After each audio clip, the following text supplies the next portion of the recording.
First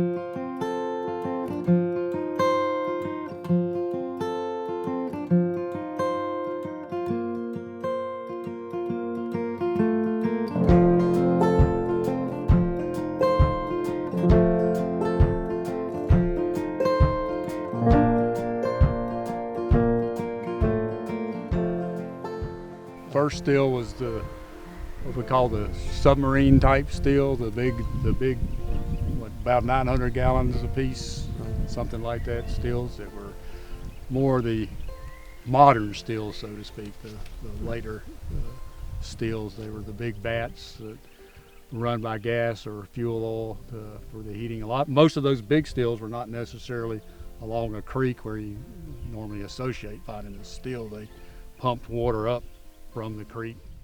And I think this site has 6 of those 900-gallon tanks. Right. So this was a big manufacturing operation, and they could run the mash 3 or 4 times in those stills, and they might make 700 or 800 gallons out of those things.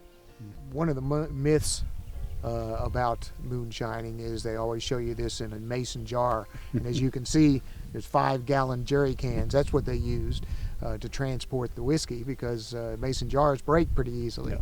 So at least in these big stills, that's what you found. That second still was the barrel still, the 55-gallon drum. It was kind of welded together, and the lower part was the cooker, and the upper part was where they had the mash, and they actually had a burner on the inside, so the whole thing was kind of the cooker and so forth. Those were probably the 30s, 40s, 50s type steels. It's just whatever material they had that would work as a steel, they would use to build a steel. And those were usually fired with coal, refined yeah. coal. In fact, that's one way when we started getting serious, when we were hiking through the woods and we'd see some coal, we knew there was a still around there somewhere. Mm-hmm. Yeah. And getting back to that third, we actually saw the 3 types of steels. That very last one which was the rock fire pit, which is kind of the old, that's what we consider the real old-timey ones that use the turnip, or what they call the kettle on the top, the old, most people think of as the copper kettle with the funnel coming out. Those were the old fire pits that we saw. So some of those we feel sure are well over 100 years old.